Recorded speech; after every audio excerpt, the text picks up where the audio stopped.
Pa udruženje Vredne ruke, Srpski tebej, osnovano je 2005. godine. Tada smo se registrovali i počeli smo sa radom predstavljanjem banatske kuhinje. Posećivali smo manifestacije, videli šta ko radi, znači u to vreme, i mi smo odlučili da ipak prikažemo ono što je karakteristično za naše podneblje. Svaka ta naša akcija koju smo odradili bila je i vrednovana. Tako da silne te pehre koje ste videli, to su u stvari rezultati našeg rada.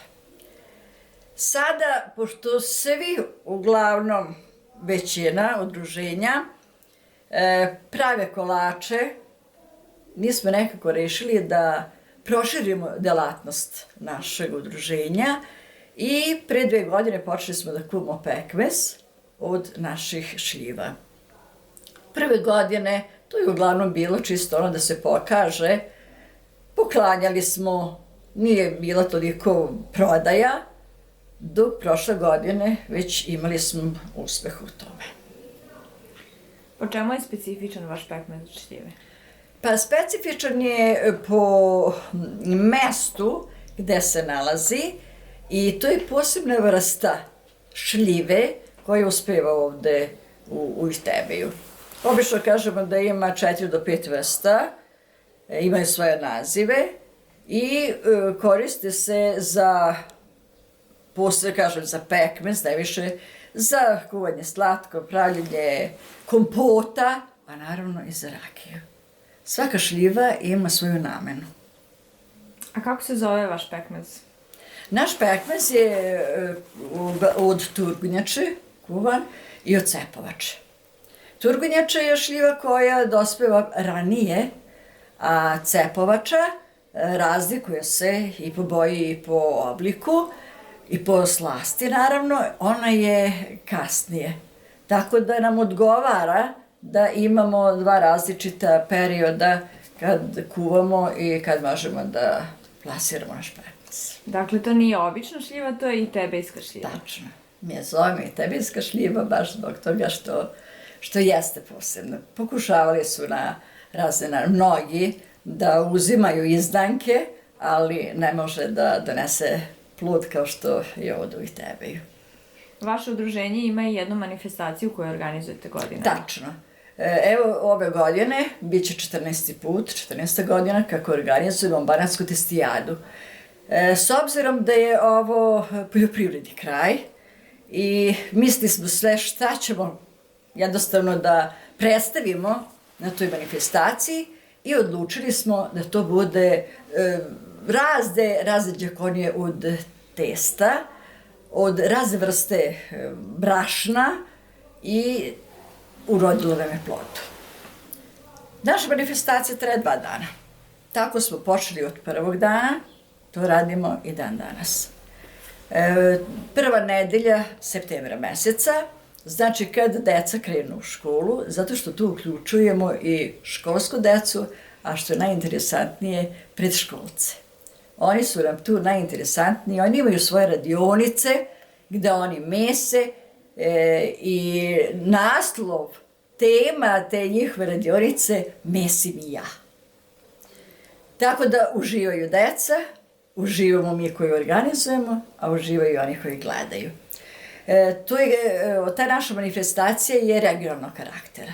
Znači, dolaze nam iz Bačke, iz Srema, iz Banata, da ne kažemo, iz naše lokalne samouprave i tako da uglavnom zavisi kad je više, kad je manje, ali zadovoljni smo. Svako tu udruženje prikazuje ono čime se bavi, ali mora nešto biti od testa.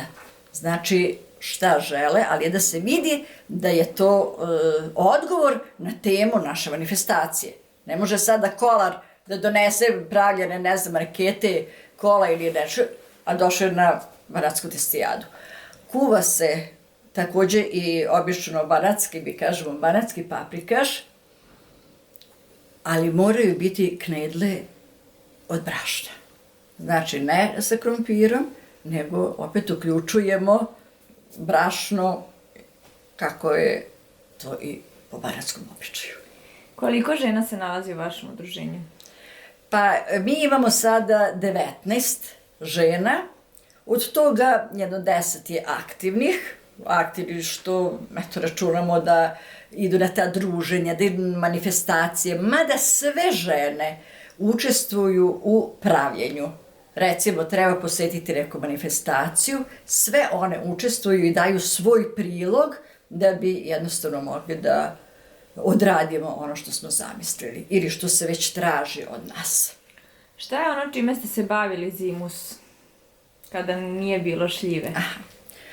Pa, s obzirom da sam učiteljica u penziji, još uvek je u meni taj moj duh za ljubav prema deci i ja sam sa jednom isto našom članicom rešili da opismenjavamo Romkinje. Mi smo želeli da i njih, te mlađe, da uključimo u naše udruženje. Zašto ne bi i one mnogo što naučile od nas? I mi od starijih učimo, pa neka i one uče od nas to. Odziv je, mogu vam reći, da je bio baš veliki i radilo se normalno, radilo se kao sa prvim razredom. Dolazila je njihova televizija, snimali su baš čas su snimili, oni su bili oduševljeni, ja još više, moje članice još, šta da vam kažem, bilo je tu užina spremljena za njih, kao da su to đaci. Voleli su da dolaze, pa došli smo do kraja, međutim tada je se ukazala prilika da mogu da idu za Nemačku, Austriju, gde je već ko išao i žao mi je što smo to prekinuli. Ali ono što su učili do tada, naučili su. Meni je cilj bio da ih naučim da se potpišu i da znaju da pročitaju štampanim slovima, da pročitaju ono što dobiju razne, ne znam, dopise ili bilo šta, da ne kažemo kazne, da mogu da ne traže pomoć od drugih.